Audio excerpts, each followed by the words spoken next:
Welcome aboard the Ferry of Knowledge.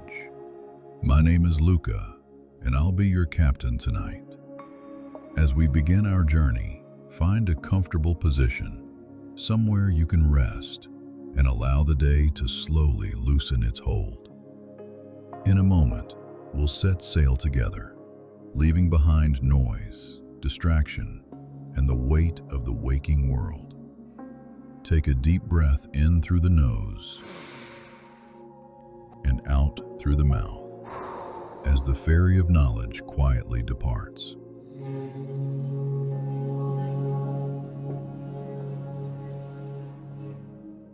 Tonight, we follow Cerberus, the keeper of a boundary that was never meant to be crossed lightly.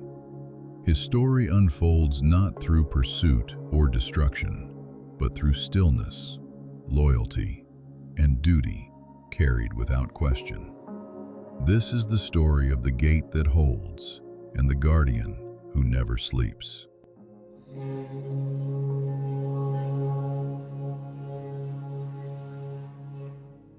The underworld did not need conquest. It needed separation. When the realms of existence settled into order, the boundary between the living and the dead became one of the most delicate balances in the world. Life moved forward through change and motion. Death required stillness, continuity, and restraint. Without a clear division, both would fracture. This responsibility fell to Hades. His domain lay beneath the surface of the world, vast and layered, shaped not by punishment alone, but by structure. Paths extended outward endlessly, carrying souls away from the noise of life and into quiet permanence. Rivers marked transitions. Gates defined thresholds. Yet one problem remained unresolved. The dead, once arrived, stayed. The living, however, were unpredictable. Grief pulled people downward. Love tempted them to follow. Curiosity drove some too close. And gods, unconstrained by mortality, passed between realms freely, leaving traces of instability behind them. The boundary required enforcement, not cruelty, not violence, consistency. Hades understood this better than anyone. His role demanded patience rather than dominance, containment rather than threat. The underworld did not need fear to function. It needed certainty. Cerberus was shaped for this purpose. He was not created to hunt the living, nor to punish the dead. He was formed to stand at the threshold, facing outward, ensuring that what entered remained, and what belonged above did not wander downward uninvited. His form reflected this responsibility. 3 heads rose from a single powerful body, each alert and attentive. They did not act independently. They watched together, sharing awareness rather than competing for it. Where one saw hesitation, another saw intent. No movement passed unnoticed. His body carried weight without aggression. Broad shoulders anchored him firmly to the ground.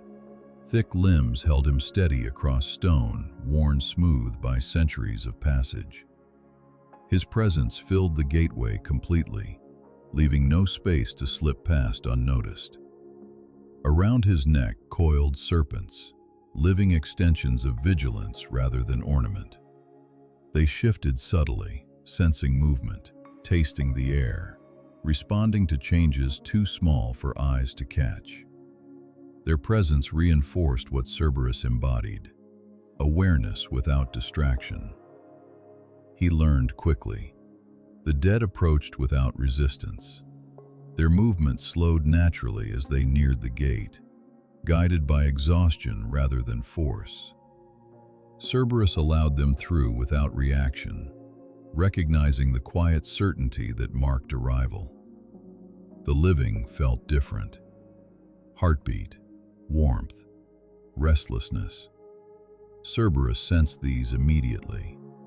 His attention sharpened, heads lifting slightly, bodies tensing without motion. A low sound formed in his chest, not a threat, but a warning carried through vibration rather than volume. Most turned back. Those who did not found themselves stopped without struggle. Cerberus did not chase. He did not need to. The boundary held because he held it. Time passed differently at the gate. Centuries unfolded without boredom or fatigue. Cerberus did not measure existence through change. His role remained constant, his awareness unbroken. The gate became an extension of him, and he of it. The underworld stabilized around this certainty. Souls moved inward. Life remained above. Balance held.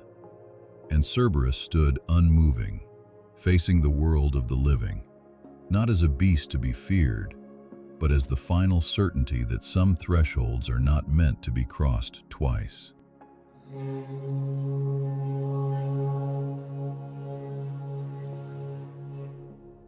Cerberus did not learn loyalty. It was built into him.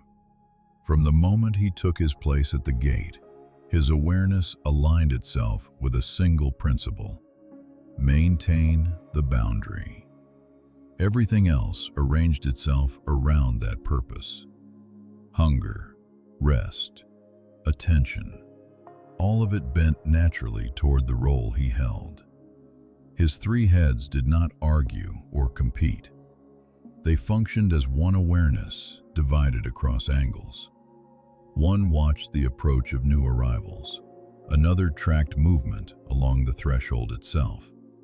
The third remained fixed outward, sensing the living world beyond the gate. Together, they formed a continuous field of attention that never narrowed or drifted. This arrangement created calm. Cerberus did not react impulsively. He evaluated presence through consistency rather than surprise. The dead carried a particular stillness, a heaviness that settled as they neared the gate. Their movement slowed. Their intent dissolved into acceptance. Cerberus recognized this immediately and allowed passage without interference. The living arrived differently. Their energy reached him before they did. Breath, warmth, hesitation, urgency. These signals carried tension. Cerberus did not need to see them clearly to know they did not belong. His posture adjusted subtly, weight shifting forward just enough to close space without aggression. This distinction defined his judgment. He did not weigh worth or intention. He did not respond to emotion. He enforced condition. Belonging mattered more than desire. Purpose outweighed pleading. Time reinforced this clarity. As centuries passed, Cerberus encountered every variation of approach. Grieving lovers drawn too far by loss. Heroes confident in strength. Wanderers driven by curiosity rather than need. Gods passing through with ease that ignored consequence. Each encounter refined his understanding. The dead moved inward. The living moved outward. Anything that blurred this distinction met resistance immediately. Cerberus did not enjoy this work. He did not resent it either. Emotion did not complicate his role. Satisfaction came from completion rather than reward. Each moment the gate held steady confirmed that balance remained intact. That was enough. The serpents around his neck responded alongside him. They reacted to changes in air and intention, tightening or loosening subtly as movement approached. Their awareness extended his own, reinforcing vigilance without distraction. Together, They formed a system that never slept. Cerberus remained at his post without rest. Fatigue did not reach him in the way it reached others. His body regenerated through stillness. His strength renewed itself through purpose. As long as the gate existed, so did his clarity. The underworld relied on this consistency. Souls passed without disruption. Paths remained orderly. The separation between realms held firm. What could have become chaos settled instead into rhythm. Cerberus became part of that rhythm. He did not guard through threat. He guarded through certainty. And because of that, the boundary endured, not as a barrier enforced by fear, but as a truth that required no explanation.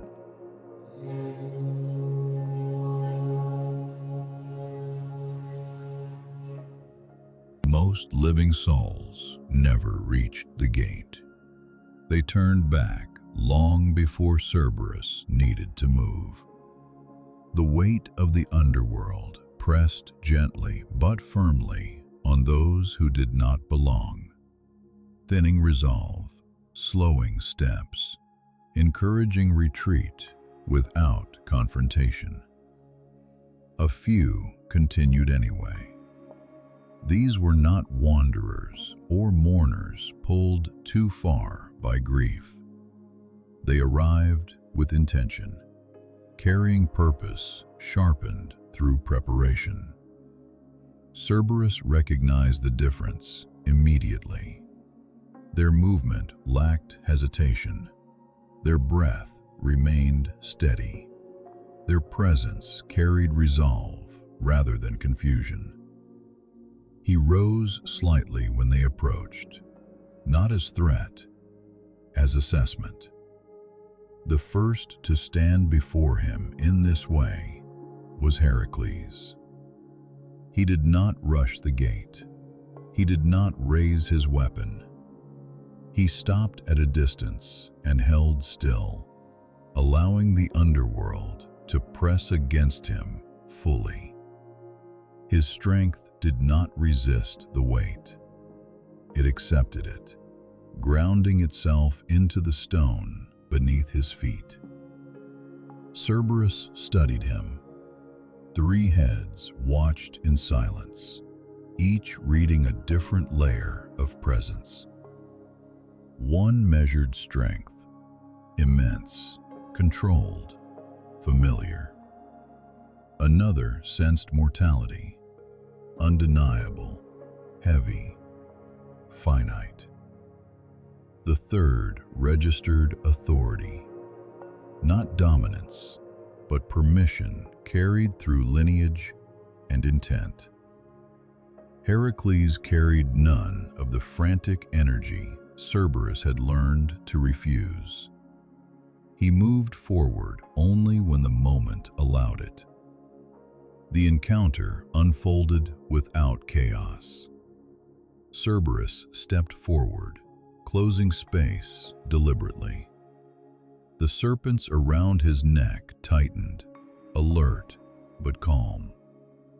The air thickened with awareness rather than hostility.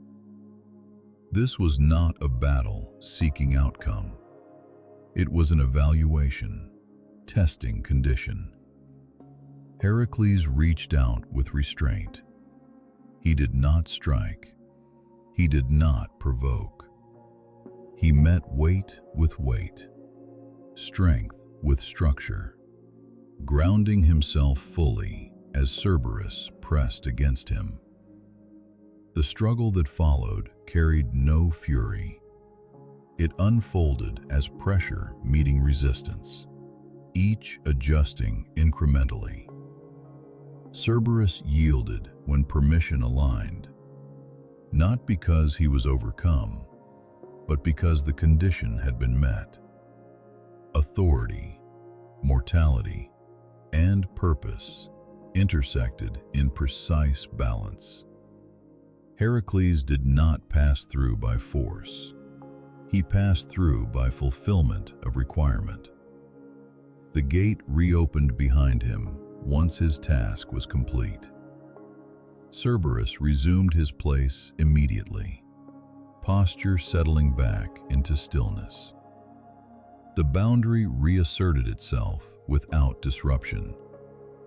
The underworld remained intact. Later came Orpheus. His approach carried no strength at all. Cerberus sensed him long before he arrived, not through weight, but through sound. Music drifted ahead of him, low and steady, moving through stone and air with unusual clarity. It did not command, it invited. Cerberus responded differently. Heads lowered slightly. Attention softened. The serpents relaxed their coils, following the vibration rather than resisting it. The music did not disrupt the boundary. It aligned with it, echoing the stillness the underworld required. Orpheus passed without struggle. Cerberus did not move to block him. He did not need to. The music carried understanding rather than intrusion. It acknowledged the gate rather than attempting to bypass it. When Orpheus left, the sound faded gently. Cerberus returned to full vigilance without delay. These moments remained rare. They did not weaken the boundary. They reinforced it. Each exception confirmed that passage required alignment rather than desire, preparation rather than impulse. Cerberus remembered them without attachment. They did not linger in his awareness longer than necessary. His role did not change. The gate held. The living continued to approach rarely. Most turned back. A few were assessed. Fewer still passed. And through it all, Cerberus remained exactly where he belonged, enforcing balance without hesitation or regret.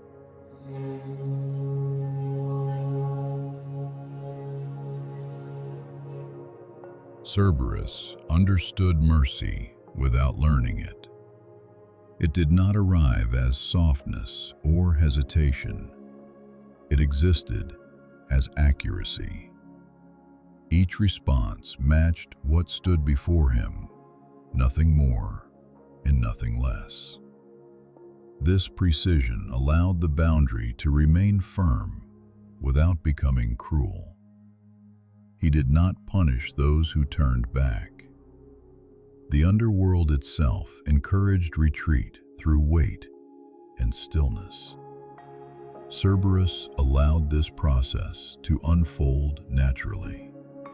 When footsteps slowed and stopped, when breath deepened and resolve thinned, he remained still, offering no pursuit. Turning back restored balance without conflict. Those who reached the gate fully were treated with clarity. Cerberus did not grow louder or more imposing unless needed. His presence alone carried enough certainty to communicate consequence.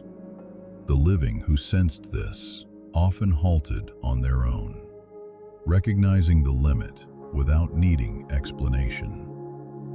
This restraint mattered. Fear can provoke resistance. Calm closes paths quietly. Cerberus embodied the latter. He did not escalate situations. He resolved them. The dead received no judgment at all. They passed through without recognition or delay. Cerberus did not look at them as individuals. Their arrival marked completion. They belonged, and belonging required no scrutiny. This separation kept the underworld stable. Souls moved inward smoothly. The gate never clogged with uncertainty. Time flowed evenly, unbroken by disorder or repeated conflict. Cerberus remained unchanged by centuries of repetition. Routine did not dull his awareness. Each approach carried its own texture, its own signals. He responded freshly each time, not through curiosity, but through commitment. Mercy showed itself in what he did not do. He did not chase. He did not torment. He did not escalate without cause. The boundary held because it did not provoke what it could avoid. Even the gods respected this balance. Those who passed through the gate understood the conditions implicitly. They did not interfere with Cerberus's judgment. His authority came from alignment with purpose rather than hierarchy. The underworld relied on this consistency. Paths remained clear. Order endured. The gate stayed quiet. Its presence felt more than seen. Cerberus rested in this stillness. He did not seek recognition. He did not anticipate change. His role remained complete as long as the boundary remained necessary. And so, he waited. Not for challenge, but for continuity.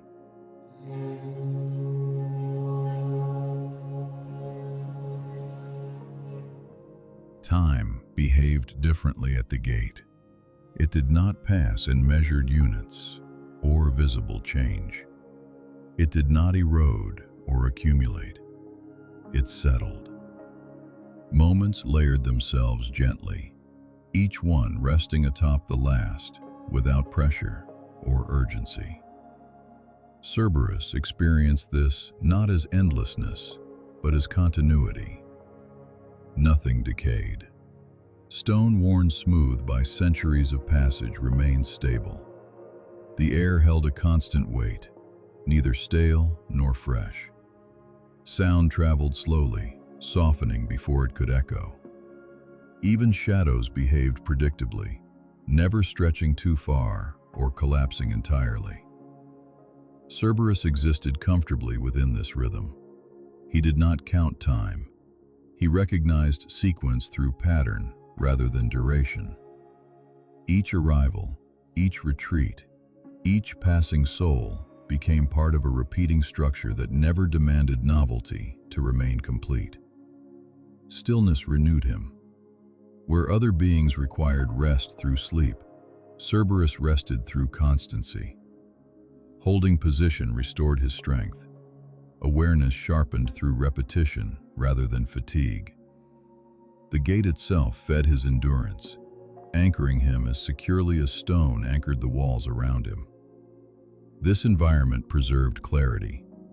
No seasons passed at the threshold. No light shifted dramatically enough to signal age. Cerberus remained unchanged, not because time ignored him, but because time moved differently where boundaries mattered most. The underworld benefited from this suspension. Souls did not rush. They did not linger. Movement carried direction without urgency. Each path extended forward smoothly, uninterrupted by cycles of growth or decay. Cerberus felt none of the strain associated with eternity. There was no anticipation, no impatience, no longing for variation. Purpose filled the space where desire might have lived. Occasionally, the gate stood empty for long stretches. Cerberus did not experience these moments as absence. The lack of movement simply reinforced readiness. Awareness remained outward, steady and complete, waiting without expectation. Then presence returned. A soul arrived. A living figure approached and turned back. A god passed without disturbance. Each interaction reaffirmed the boundary's function, strengthening rather than draining his resolve. Time folded around this role. Eternity became manageable because it was structured. Continuity replaced novelty. Meaning replaced change. Cerberus did not endure eternity. He inhabited it.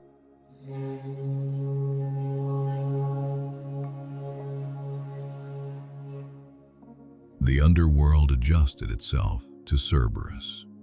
It did not expand outward or rearrange suddenly. It settled inward, shaping its paths, pauses, and distances around a guardian who never shifted position. The gate became the fixed point from which everything else took measure. Roads curved gently toward it. They did not funnel or rush. They guided. Souls arriving from many directions found themselves moving along routes that gradually narrowed, easing motion into stillness. By the time they reached the threshold, effort had already drained away, replaced by acceptance. This was intentional. The underworld learned that resistance created friction. Friction created disorder. Cerberus's presence allowed movement to soften before contact was ever made. Spaces near the gate remained wide and uncluttered. Nothing crowded the threshold. No structures pressed close. The air stayed clear, heavy but calm. The absence of congestion reinforced the certainty that passage followed order, not urgency. Cerberus influenced this without action. His stillness became instruction. The realm mirrored his restraint. Noise faded quickly. Light dimmed evenly. Motion slowed without stopping entirely. Even the rivers responded. Their flow steadied near the gate, losing turbulence. Currents smoothed, guiding souls without pulling or resisting. The boundary between movement and rest became seamless rather than abrupt. The underworld found balance here. It did not rely on punishment to enforce order. It relied on structure. Cerberus embodied this principle so completely that the realm followed naturally. Those who belonged passed through with ease. Those who did not turned away early. The gate remained quiet because it did not need to announce itself. Cerberus remained unaware of this influence in any conscious way. He did not observe change or take satisfaction in it. The alignment occurred simply because the boundary required stability, and stability invites order. Over time, the underworld felt complete, not static, not rigid, held. Cerberus stood at the center of this equilibrium, unmoving, attentive, and sufficient. His presence allowed the realm to function without excess, maintaining separation without cruelty. The gate existed as certainty rather than obstacle, and Cerberus remained exactly where he was meant to be.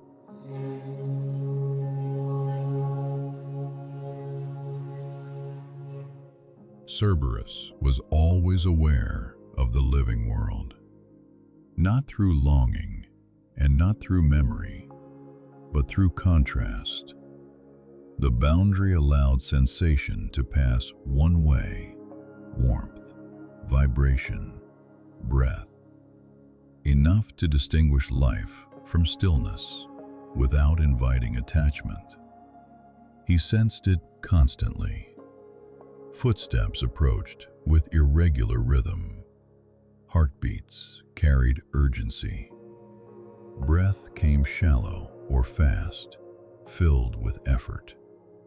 These signals arrived before form or sound, reaching Cerberus as texture rather than image. The living world felt unstable. Movement surged and receded without pattern. Emotion pushed bodies forward, then pulled them back again. Desire shifted direction unpredictably. Cerberus registered all of this without judgment, recognizing it as the nature of what existed beyond the gate. He did not envy it. Change did not appeal to him. Variation offered no advantage. The living world required constant correction, endless adjustment. His role existed precisely because such motion needed containment. Occasionally, the contrast sharpened.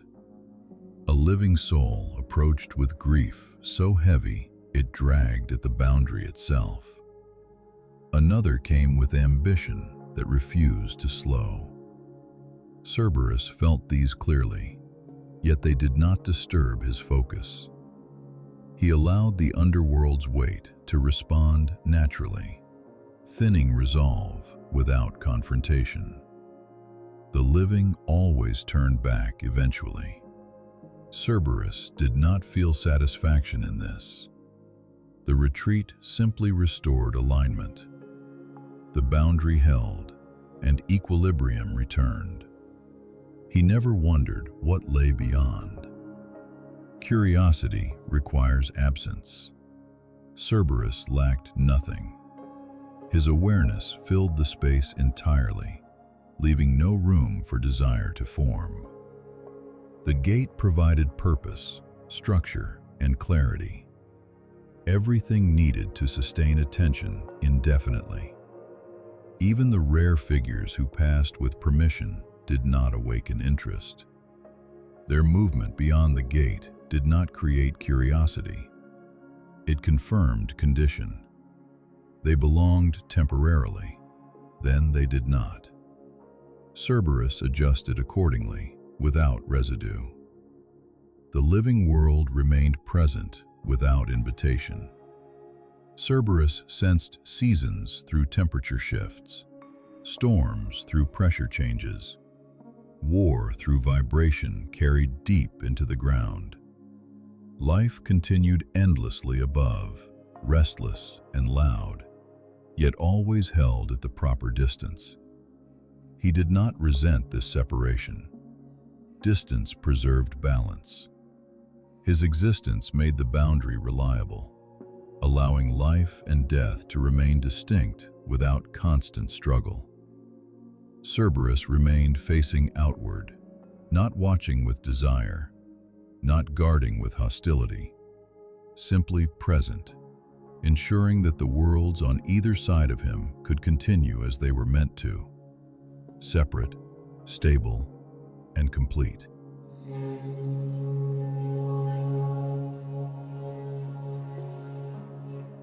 Cerberus did not age, not in the way living creatures measure time. His body did not weaken, his senses did not dull. What he guarded remained the same, and so did he. Change requires contrast, and at the gate, contrast rarely lasted long enough to take hold. This constancy shaped his strength. Rather than relying on bursts of force, Cerberus relied on reliability. The gate never tested him through surprise. It tested him through repetition. Each approach, each pause, each retreat reaffirmed the pattern he enforced. Strength accumulated through certainty rather than exertion. The underworld responded by remaining stable. Paths did not drift. Boundaries did not blur. Souls continued inward without hesitation. The rare living presence dissolved back toward the surface long before conflict became necessary. Cerberus stood through all of it. He did not anticipate disruption. He did not brace for novelty. His awareness remained evenly distributed, never narrowing, never scattering. Stillness preserved attention better than vigilance alone ever could. Centuries layered gently. The stone beneath his paws wore smooth. The air remained heavy and calm. The space around the gate carried the same quiet density it always had. Cerberus felt this continuity as reinforcement rather than stagnation. Occasional events tested alignment. A hero arrived bearing purpose. A song carried clarity through the dark. A god crossed the threshold without sound. Each occurrence resolved cleanly, leaving no residue behind. Cerberus returned immediately to stillness. No memory lingered longer than necessary. Reflection did not distract him. His role did not expand or diminish through experience.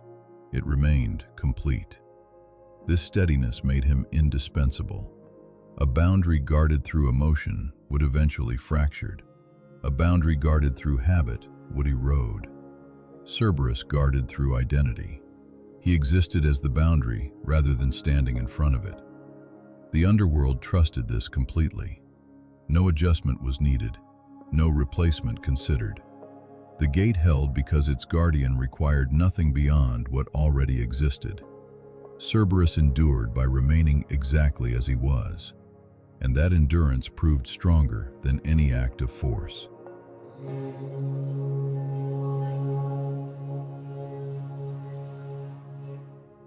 Cerberus never left the gate. There was no moment when his duty concluded, no signal that his presence had become unnecessary. The boundary he guarded did not evolve past the need for certainty. As long as life moved forward and death remained final, the threshold required attention. This completeness defined his story. Cerberus was not meant to change, overcome, or be released. His purpose was fulfillment rather than transformation. The absence of an ending did not weaken his meaning. It perfected it. The underworld continued to function because of this constancy. Souls arrived, passed, and moved onward without confusion.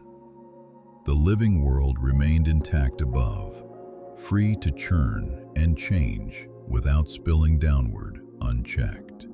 The separation held cleanly, quietly, without spectacle. Cerberus remained aware, not watchful in anticipation, not tense with expectation, simply present. His three heads continued their shared attention. His body held firm against stone, worn smooth by centuries of passage. The serpents around his neck shifted occasionally, responding to subtle changes in air and intent. Nothing demanded more. No final challenge arrived to test his strength. No erosion weakened his resolve. His role existed outside of escalation. It required maintenance rather than climax. Time passed, and Cerberus passed with it, unchanged. The world learned to trust this permanence. Boundaries shaped behavior. Certainty replaced fear. The gate became less a barrier and more a fact, something acknowledged without argument. Cerberus did not need remembrance through story. He remained present in function rather than memory. His work continued whether spoken of or not. The underworld stayed ordered. The living world stayed above. Balance endured. And so, Cerberus stood, not as a monster, not as a symbol, but as a solution that never failed, guarding the space between worlds with calm that did not waver. The gate held, and that was enough.